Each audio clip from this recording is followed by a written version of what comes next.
Čo by si odkázala niekomu, kto premýšľa nad tým, či sa zapojiť do buddy programu? No, veď nech sa prihlási. Len taký príbeh z Prešova pri odozdávaní cien.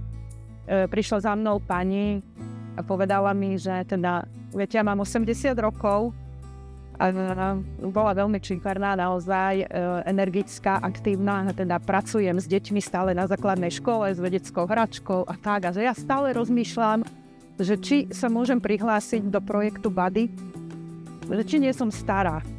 No, že viete, a keď som sa prihlasovala, tak ja som si tiež myslela, že som stará, veď sa prihláste, oni aj tak vyberajú. Čiže nie je to o vašom rozmýšľaní. Keď trochu cítite, prihláste sa, veď oni to posúdia. Ona bola taká šťastná, že ja sa prihlásim a veď viete, že ja ešte som jej povedala, že takú múdru vetu, ktorú som ja nevymyslela, ale vraj teda pred smrťou ľutujeme najviac to, čo sme neurobili a nie to, čo sme urobili. A keď vás vyberú, tak ste vhodný človek.